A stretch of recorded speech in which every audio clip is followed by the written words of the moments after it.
ta parole pour fortifier la foi de chacun, afin que nous soyons en mesure de demeurer en toi. Car tu nous apprends à demeurer faible, afin qu'au moment venu, Seigneur de l'enlèvement, personne ne soit resté. Bénis le couple de chacun et que la gloire revienne à toi. Merci au nom de Jésus, j'ai prié. Amen. Alléluia. Alléluia. Bien-aimés, je vous salue dans le précieux nom de notre Seigneur Jésus-Christ. Je voudrais vous dire tout d'abord merci. Merci pour vos prières, pour vos soutiens, pour les semaines passées. Et j'ai fait quelques jours d'absence au milieu de vous. C'est que vous savez, le décès de mon jeune frère, c'est un cousin à moi. Il est ancien de l'église des Assemblées de Dieu dans la région de Saint-Pédro. Dieu m'a fait grâce de pouvoir assister à ces obsèques et tout est bien passé. Je suis rentré mercredi passé. Vous avez les salutations des parents. Ce matin, je voudrais commencer le message par des annonces. J'ai décidé moi-même de donner des annonces afin de les commenter. Parce que nous sommes dans des temps difficiles. Les temps où les chrétiens aujourd'hui n'ont pas la force de marcher en obéissant à la parole de Dieu à cause de la pression que les démons, les forces du mal exercent sur l'humanité.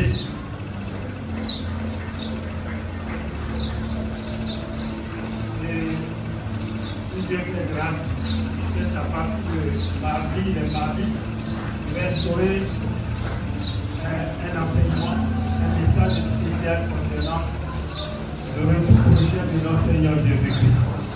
Il y a des messages, des enseignements qu'on doit donner pour réveiller la conscience des chrétiens. Il y a des messages que beaucoup de chrétiens n'aiment pas écouter, ou bien d'autres n'ont jamais entendus. Des messages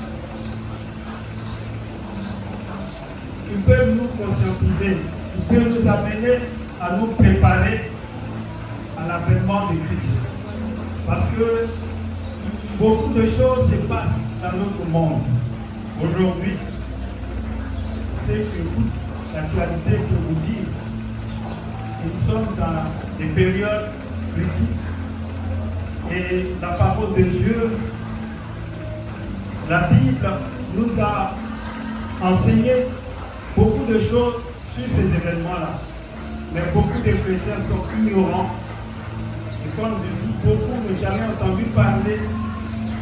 C'est un message qui va préparer leur cœur à ce qui arrive bientôt. On voit l'Église, beaucoup de frères et sœurs n'ont pas la vie de prière, n'ont pas des racines spirituelles pour tenir. En cas d'épreuve, en cas de difficulté, aujourd'hui, les gens disent que tout est devenu difficile, la vie est chère, mais ça c'est rien par rapport à ce qui nous attend. Nous sommes dans un pays où chacun a la liberté de quitter chez lui et aller à l'église prier s'il le veut. On vient à l'église quand on veut, quand on a le temps, mais il va arriver où on va chercher même la parole de Dieu pour la trouver. Dans le livre, je voulais lire ce passage ici. Dans le livre d'Amos, Amos chapitre 8, il y a une prophétie en son temps qui disait: voici, les jours viennent, dit le Seigneur l'Éternel, où j'enverrai la famine dans le pays, non pas la disette du pain et la soif de l'eau, mais la faim et la soif d'entendre la parole de l'Éternel. Ils seront alors errants d'une mer à l'autre, du septentrion à l'orient. Ils iront ça et là pour chercher la parole de l'Éternel, et ils ne la trouveront pas. Prépare-toi à la rencontre de ton Dieu. Parce qu'il va arriver un moment, tu vas chercher où tu peux entendre la parole véritable de Dieu. Il dit: le temps viendra, le temps de la faim. Vous savez, quand on a faim, c'est-à-dire on a envie de manger quelque chose, de la nourriture. Mais il dit, cette faim-là, ce n'est pas la faim de la nourriture qu'on a l'habitude de manger. Ce n'est pas la faim pour manger la tchéké, les lignas, le foufou. C'est la faim de la parole de Dieu. Et la soif, pas la soif de l'eau, la soif d'entendre la parole de Dieu. Et les gens vont chercher ça et là, et ils ne vont pas trouver cette parole-là. On a trop entendu des paroles de prophétie, des paroles de promesses, de prospérité, qui ne se sont pas réalisées jusqu'à aujourd'hui. On a trop arraché, et puis dans la main, c'est vide. Et tu as trop arraché, et finalement, tu as eu quoi? Tu as trop espéré, voyager, et puis tu es toujours sur place. Bien-aimés, recherchons les choses meilleures. Le Seigneur Jésus nous a promis les choses d'en haut, les vraies promesses pour la vie éternelle. Et si tu as cette vie-là, la vie de Christ, il faut savoir la préserver. C'est de cela qu'il s'agit.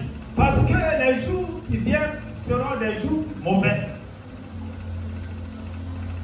Des jours difficiles. Des jours où peut-être tu ne verras même pas le pasteur. Des jours où tu ne verras pas, tu n'auras pas le temps même de venir à l'église. Tu vas même commencer à dire, est-ce que aujourd'hui ce n'est pas dimanche? Tu vas vouloir venir à l'église et tu ne verras pas cette occasion. C'est maintenant. Il est dit, réveille-toi, toi qui dors. Relève-toi de ton sommeil. Les jours sont avancés et le temps approche.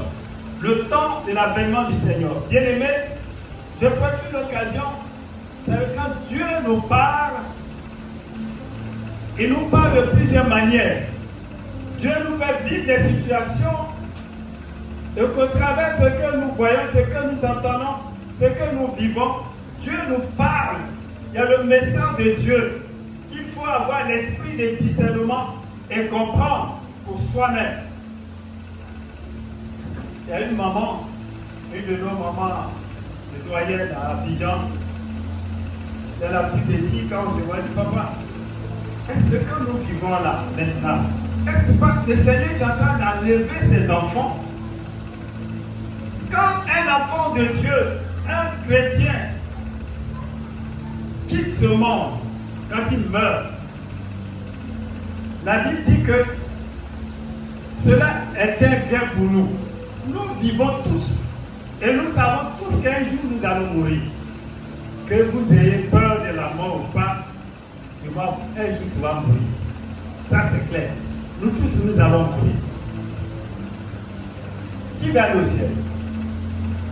Qui va aller au Seigneur, auprès du Seigneur Jésus? Si tu veux aller au Seigneur, auprès du Seigneur Jésus, lève la main. Mais c'est pour cela que nous avons accepté Christ, n'est-ce pas? Il nous a promis la vie. Et nous avons reçu la vie de Christ. Et nous sommes allés aux eaux des baptêmes pour aller témoigner cela. Notre engagement d'appartenir à Jésus. Qu'est-ce qui nous reste encore? Qu'est-ce qui nous reste? Hein? Alléluia. Il nous reste d'aller auprès de lui, n'est-ce pas? Il a dit qu'il est parti nous préparer une place et qu'il reviendra nous chercher. La date de ce retour-là, venez nous chercher. Beaucoup d'entre nous partiront avant. N'est-ce pas vrai? Et c'est très dit, prépare-toi à la rencontre de ton Dieu. Il se pourrait que tu partes avant. Parce que moi, je vais partir. Que tu veux ou non, ce n'est pas toi qui décides. Si tu dis, moi je ne partirai jamais, c'est-à-dire que moi je ne mourrai jamais. Là, si tu fais 500 ans, si c'est l'âge, tu seras parti. Alléluia. Donc, ce qu'il nous reste de faire, c'est de nous préparer et quand le moment arrivera, tu partiras dans la gloire de Dieu, dans la paix du Seigneur. Alors, tu as gagné. Mais si tu ne t'es pas préparé et que ce moment-là arrive, tu auras perdu tout le temps pour rien. Parce que tu n'es pas préparé, tu n'es pas encore prêt. Tu es dans l'église, mais tu n'es pas encore prêt. Ou tu crois être prêt et tu seras surpris. Parce que le Seigneur l'a dit.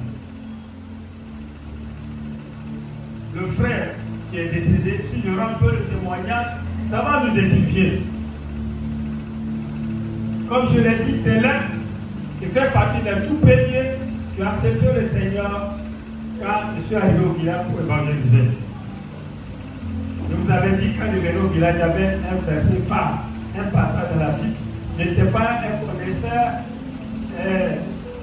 de la parole de Dieu, mais en tant qu'évangéliste, je savais et le citais que Dieu a tant aimé le monde qu'il a donné son Fils unique afin que quiconque croit en lui ne perde point, mais qu'il ait la vie éternelle. Alléluia. Ça suffit pour ton salut. Et il est dit plus tard, au verset 36 là-bas, celui qui a le Fils a la vie. Celui qui n'a pas le Fils n'a pas la vie. Tu as le Fils, tu as la vie. Alléluia. Alléluia. Et puisque tu as la vie, tu as le Fils, alors cette vie-là, la Bible dit préserve-la précieusement. Parce qu'elle sera éprouvée. Des choses vont arriver. Et ce qui va arriver, il ne faudrait pas que tu changes ta vie. Ce frère n'a jamais fait les pas de l'école. Mais dans l'église qui servait, il prêche. Dieu lui a donné une sagesse.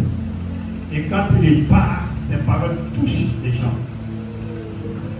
Dans l'église où il sert, c'est dans un campement où il a fait des grandes plantations.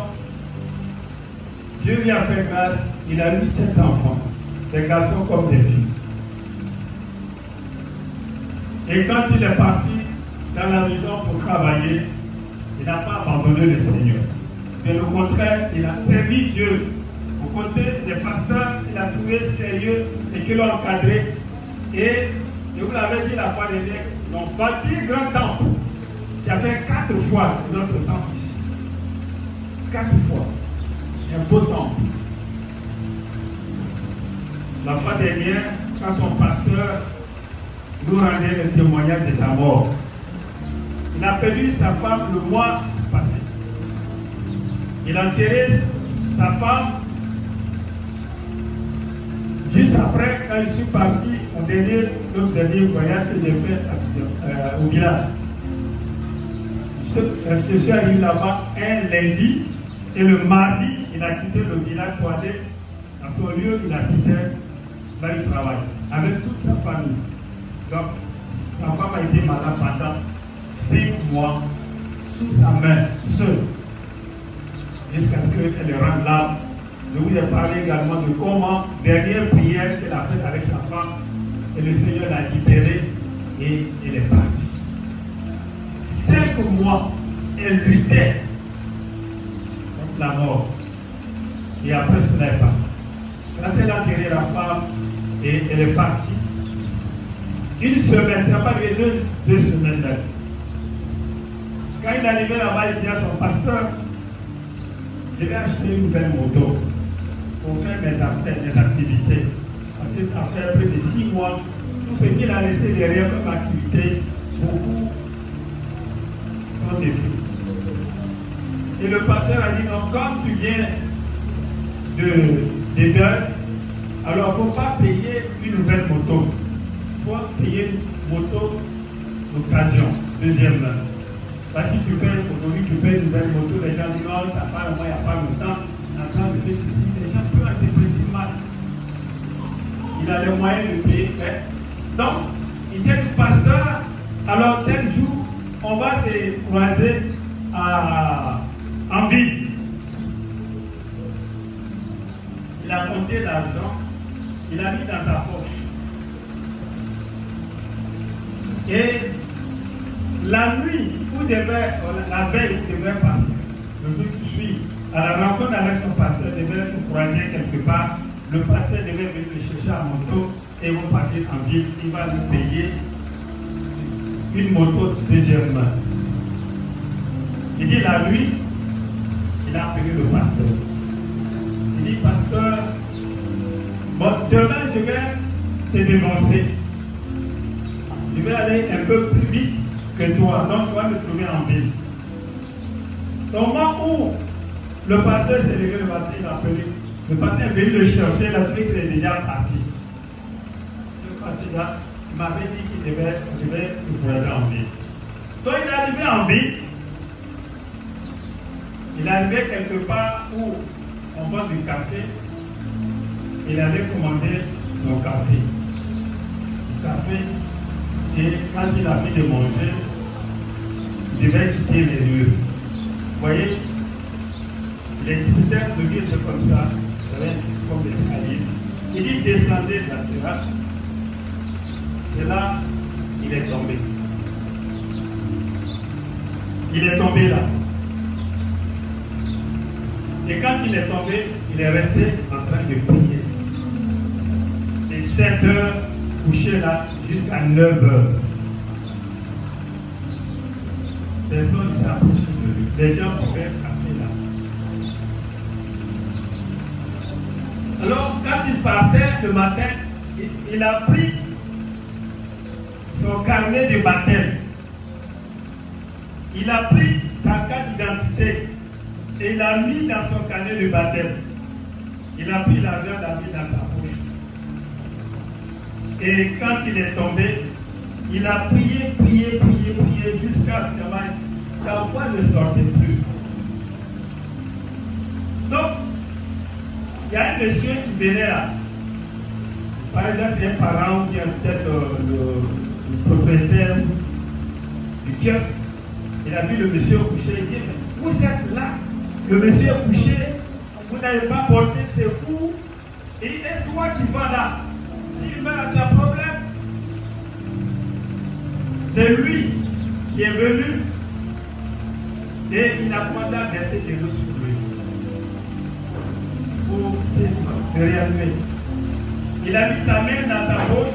Il dit de toutes les façons, c'est quelqu'un qui est en danger. Il sort ses pièces, il voit beaucoup d'argent. Il a payé la main, il a mis de côté et il voit sa pièce d'identité et il voit sa carte de baptême où il est écrit AD, Assemblée de Dieu.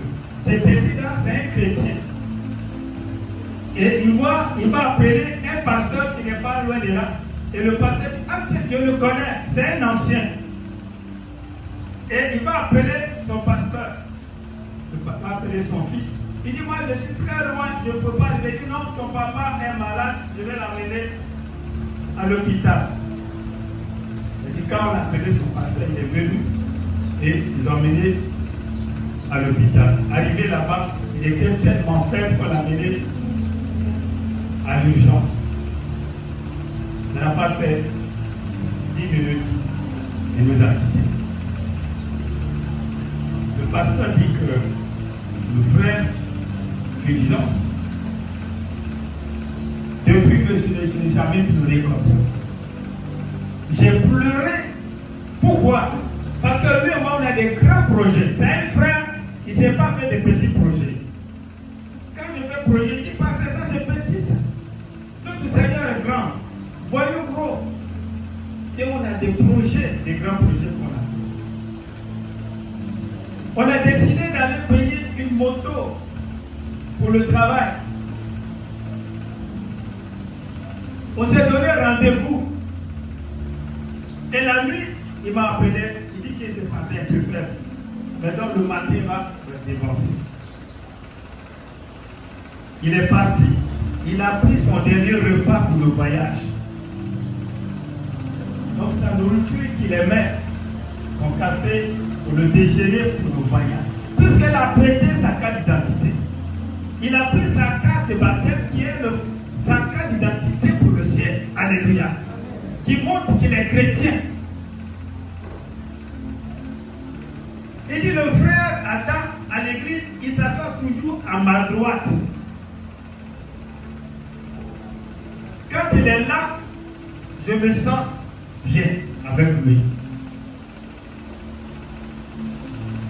Donc je dis, frère, attends, c'est comme ça que tu m'as dit au revoir. Quand je m'efforce pour ne pas pleurer, mes larmes fuient. Ma femme me dit, mes chéris, arrête de pleurer. Le frère est parti, effectivement. Il n'est pas mort, il nous a tout simplement dévancé. Que j'aimerais partir comme le frère est parti. Il est parti dans les bras de son pasteur. Bien-aimé, parti dans les bras de son pasteur. Partir avec tous ses papiers. Partir avec la joie de partir. Il n'a pas voulu que quelqu'un le traite pour dépenser de l'argent. Il n'a pas voulu que ses enfants s'inquiètent pour lui. Il est sorti de la maison et il est parti dans la gloire du Père.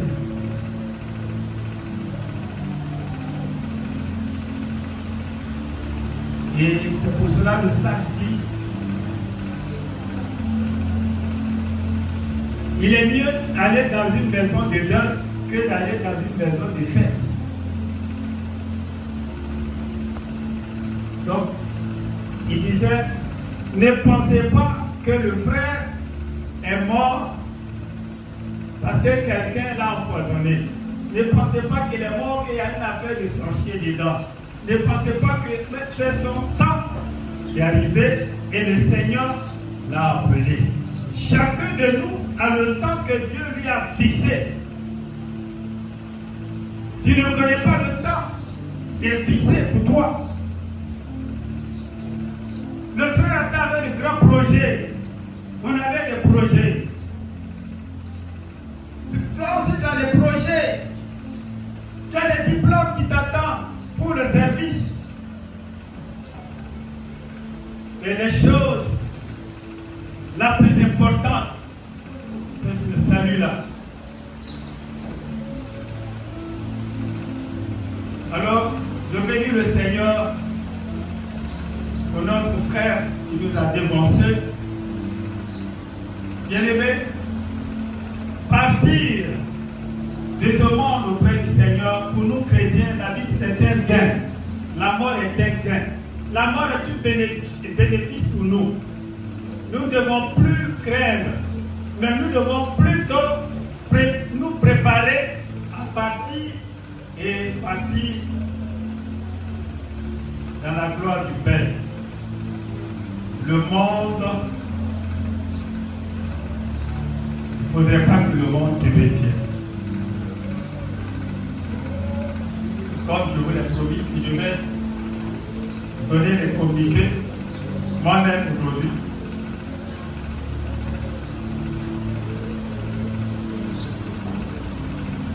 Voilà le communiqué du jour. Le CEPI, le collectif des pasteurs de Yamoussoukro, demande spécialement aux membres des départements des femmes et des jeunes de venir le mercredi 25 mars à 16h à l'hôtel Le Président pour la cérémonie d'accueil du prophète David Ouor, qui est l'invité qui vient de Côte d'Ivoire. Donc il sera là le mercredi prochain à 16h. Nous sommes invités à aller l'accueillir. Bien aimé, il y a des programmes qui sont faits à Yamoussoukro. Beaucoup de programmes, on n'a jamais vu notre église participer. Il y a des programmes, c'est moi seul. Mais il faudrait que cette fois-ci, je vous exhorte que nous allons d'y aller. C'est bon pour nous tous. Le vendredi c'est le 27. Le samedi 28, il y aura un programme de réveil pour nos églises. Et ce programme va se tenir à la grande salle de la Fondation Félix Kokoïsi. Nous sommes tous invités, leaders comme membres de nos églises. Beaucoup de choses seront dites, et c'est comme on l'appelle, une conférence où le Seigneur va impacter nos vies et nos ministères, nos églises. Vous êtes invités. Donc, ce sera à partir de 8 heures. J'ai bien dit vendredi et samedi. À la fondation, à partir de 8 heures. Tu es invité. Et ensuite, le dimanche, c'est le 29. Le dimanche, ici, nous allons faire notre culte. Comme d'habitude, le culte, ça va commencer à 8 heures. Et on va finir au plus tard 10 heures, sinon 9h30. Si tu viens à 9h50 ou bien 10h comme tu es là-dessus, toi, tu es en train de faire derrière prières.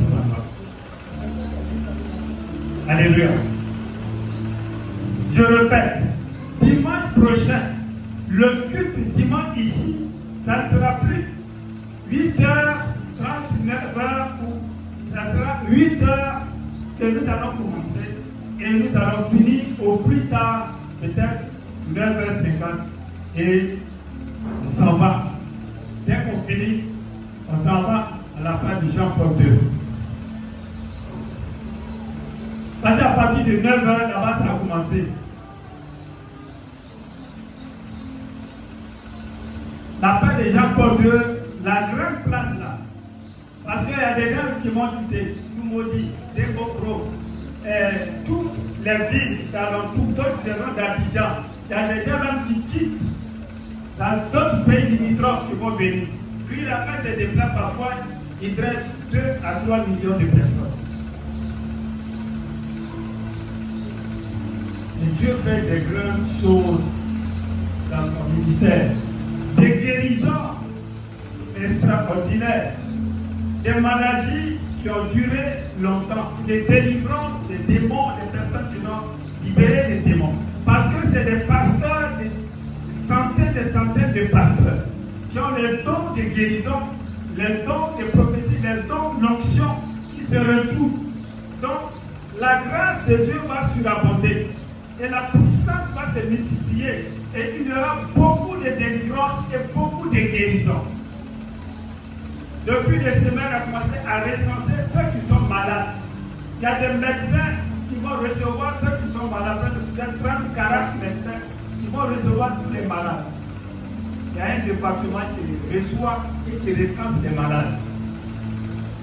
Ceux qui sont aveugles, ceux qui ne marchent pas, quelle que soit la maladie, vous serez examiné avant la séance. Parce qu'on va voir si tu es réellement malade. Et après la séance, on va voir si la maladie est encore là.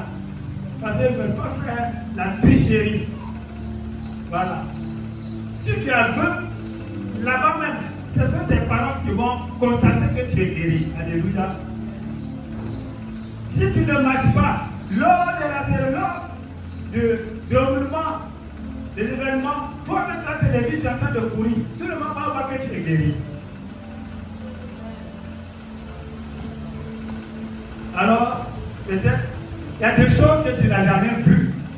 Viens et vois. Tu vas voir ça. Alléluia. Et tu vas me témoigner. Tu as une situation personnelle. Viens exposer le Seigneur. Tu n'as pas besoin de le voir.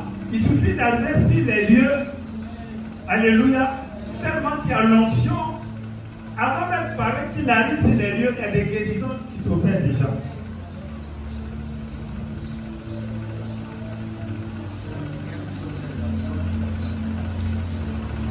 Alléluia. Venez. C'est un grand réveil. Je vous dis, mardi, venez aux enseignements. Nous allons commencer à vous révéler des choses terribles. Là, c'est entre nous, je ne vais pas parler au micro. La Côte d'Ivoire, l'État de l'autre côté, le pays dans lequel nous vivons, il y a des autorités auxquelles nous devons nous soumettre, respecter. Il y a l'autorité religieuse. Nous avons les hommes de Dieu. Il y a l'autorité militaire. Ainsi de suite. Alors, la fois dernière, j'ai eu à parler de ces choses.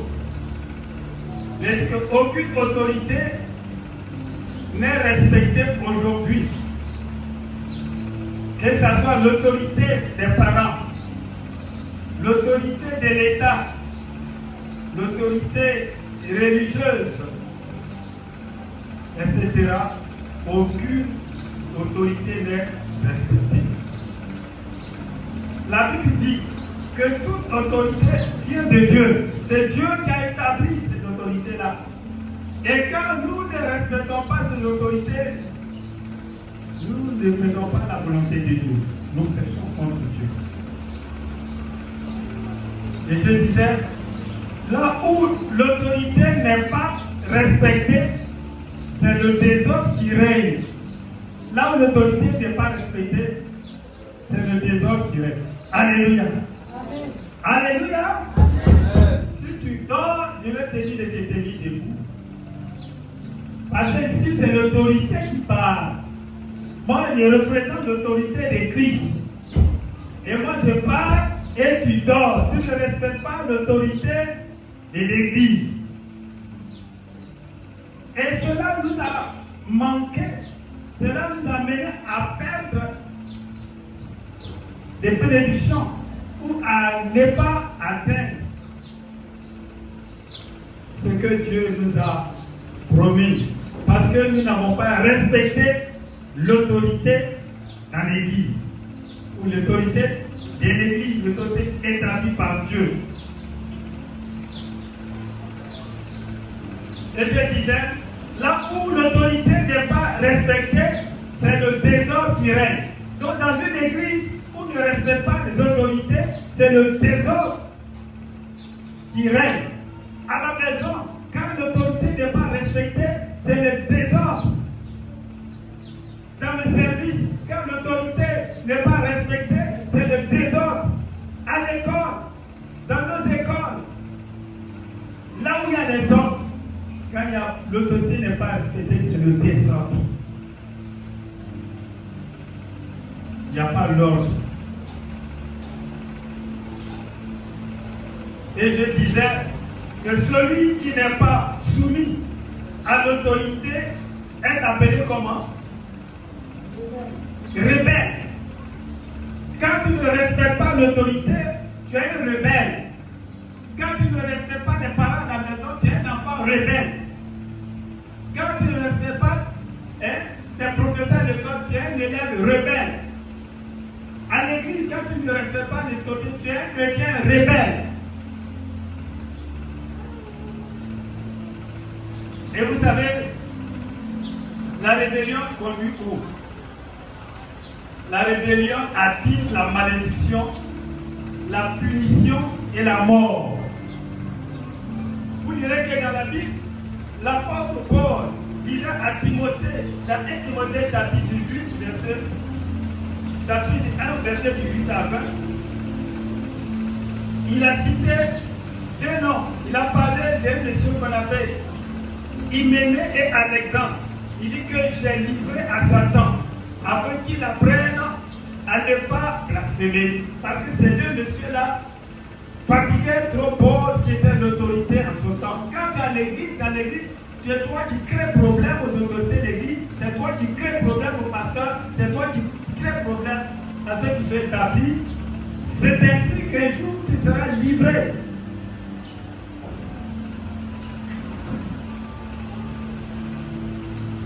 Voyez, et quand on lit 2 Timothée chapitre 2, verset 7, il a ajouté un autre qu'on appelle Philette. Hyménée et Philette, qui se sont détournés de la vérité. Il y a des gens, il y a plusieurs comportements de rebelles. Et ces deux personnes qu'il a citées, ils ont fini par sortir de la vérité. Il y a des chrétiens ou des personnes, ce qu'eux disent là, c'est ça qui doit passer. Leur façon de voir la chose, c'est ça qui est la vérité. Tu peux être dans une fausse vision, tu peux être dans une fausse doctrine et tu vas vouloir imposer. Ça peut te pousser à te rebeller contre tes responsables. Et c'était le cas de ce que je viens de citer ici, dont l'apôtre Paul a fini à livrer à Satan et à le chasser de l'église parce qu'il troublait l'église. Cela sème la gangrène dans l'église, ça contamine la foi des autres. Alors il faut respecter l'autorité. Nous devons tous apprendre à respecter l'ordre que le Seigneur a établi dans son église. Si vous allez chez les chrétiens célestes, que vous acceptez de prier avec eux, respectez les autorités de là-bas, respectez leur doctrine, parce que tu as accepté d'aller là-bas. Si vous allez chez les catholiques, respectez ce qu'ils font là-bas, parce que c'est leur doctrine. Mais une fois que tu vas là-bas, que tu vas contester, ils peuvent te faire tout ce qu'ils veulent. L'autorité doit être respectée. Et quand on parle de respect, je dis le respect, c'est le sentiment qui porte à accorder à quelqu'un la considération en raison de son rang social ou sa supériorité ou son âge. Donc, le respect envers les personnes âgées, le respect envers nos supérieurs. Donc, si tu sais que quelqu'un est au-dessus de toi, respecte-le. Parce que le respect de l'autorité, c'est cela. Cela va dans nos comportements et dans les propos, dans nos paroles. Donc, le respect se traduit par les actes et les paroles à l'égard de celui qui est en face de nous. Quand la personne vous parle, et puis ta manière de répondre à la personne, si tu respectes l'autorité, ça se voit. Si tu ne respectes pas ta manière de lui parler, ça se voit par tes propos et par ton comportement. Quelqu'un peut en train de te parler, puis tu es en train de partir. C'est-à-dire que tu te fous de la personne. Ça peut être ton parent, ça peut être un aîné, ça peut être ton professeur, ça peut être ton directeur, ça peut être ton patron. Il te parle et puis toi tu t'en vas. Ou bien il te parle et puis toi tu hausses les tons. C'est un manque de respect. Quand on parle à un aîné, quand on parle à une autorité, on doit mesurer ses paroles. Et quand cela manque dans l'église, c'est un désordre. Et cela n'apporte pas la bénédiction. Parce que dans ce désordre-là, Dieu n'aime pas. Le Seigneur Jésus-Christ a rencontré un homme, un officier romain, et qui a invité le Seigneur de venir guérir son serviteur qui est malade. Quand le Seigneur était à quelques mètres de sa maison, il a dit non, je ne suis pas dit que le Seigneur entre dans ma maison. Parce qu'il considère le Seigneur Jésus comme une grande autorité. Et lui-même a commencé à parler de l'autorité qu'il a et que sous lui, il y a des subalternes, il y a ceux qui sont en bas de lui et il leur donne des ordres et ils obéissent. Quand il a fini de faire cette démonstration, le Seigneur lui a dit, ben, je n'ai jamais vu quelqu'un en Israël qui a la foi comme celui-là. Il a démontré que l'autorité, le respect de l'autorité, c'est dans les comportements et dans les paroles. C'est l'obéissance, la soumission à l'autorité. Et là où il y a manque de respect à l'autorité, il n'y a pas de soumission, il n'y a pas d'amour. Et il faut qu'il y ait le respect de l'autorité. Le Seigneur Jésus-Christ, un jour, vous connaissez l'histoire, quand il était dans la barque, il devait prendre la barque de Pierre et il leur a dit, quand il a fini d'étudier, ils vont le jeter leur filet de ce côté-là. Pierre a dit, Seigneur, mais nous avons travaillé toute la nuit. Nous connaissons le mouvement des poissons. Mais tout là, on a travaillé, on n'a rien eu. Mais sur ta parole, alléluia, comme tu as dit de jeter ici, je vais jeter. Il a obéi à la parole du Maître. Et quand il a jeté, il a vu les poissons qu'ils ont attrapés. Alléluia. Il est important que nous respectons l'autorité. Paul dit dans 1 Timothée chapitre 5, à partir du verset 1 à 2, il dit, ne réprimande pas évidemment le vieillard, mais exhorte-le comme un père. Exhorte les jeunes gens comme des frères et sœurs. Exhorte les jeunes gens comme des frères, les femmes comme des mères, les femmes âgées comme des mères, et celles qui sont jeunes comme des sœurs.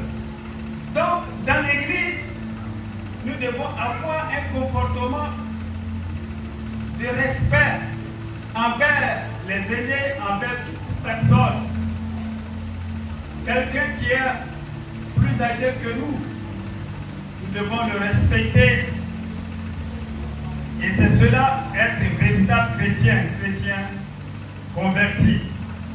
Il disait dans Éphésiens chapitre 5 et 6, verset que nous disons pour nos enfants, il dit, enfants, obéissez à vos parents, selon le Seigneur, car cela est juste. Voyez, les enfants sont soumis au père, aux parents. Il faut les honorer, il faut les respecter, il faut se soumettre. Et c'est pour leur propre bien, pour qu'ils soient heureux sur la terre et qu'ils vivent longtemps. Aujourd'hui, cela manque. Et c'est pour cela que les gens ne sont pas heureux.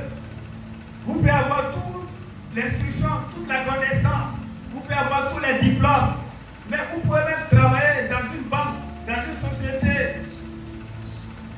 où on décide d'aller tout travailler. Mais si vous manquez cette grâce-là, vous ne serez pas heureux. Il y a des gens qui comptent des millions, mais qui ne sont pas heureux. Et vous ne pourrez pas vivre longtemps non plus. Aujourd'hui, il y a des gens qui meurent vite. Ils ne tuent pas. Parce qu'ils ne respectent pas leurs aînés. Ils ne respectent pas leurs supérieurs. Ce n'est pas intéressant de se comporter de la sorte.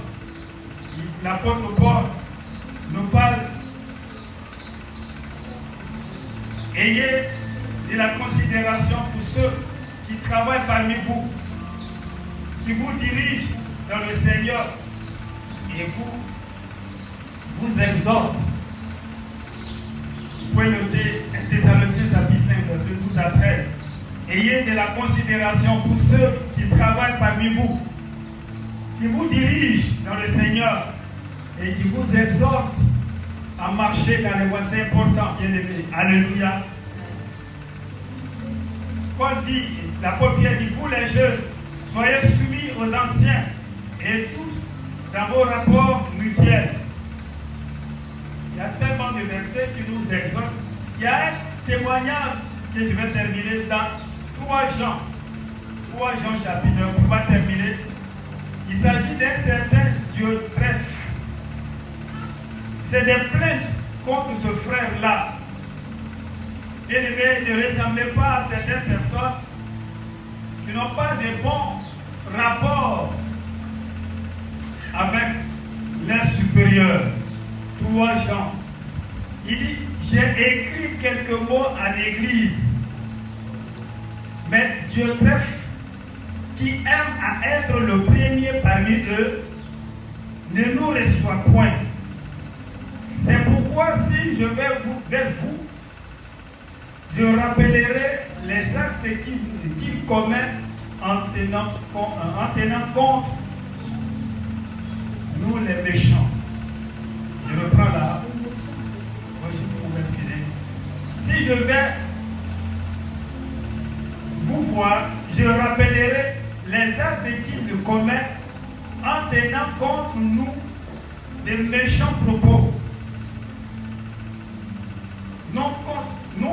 Non content de cela, il ne reçoit pas les frères et ceux qui voudraient le faire, il les empêche et les chasse de l'église.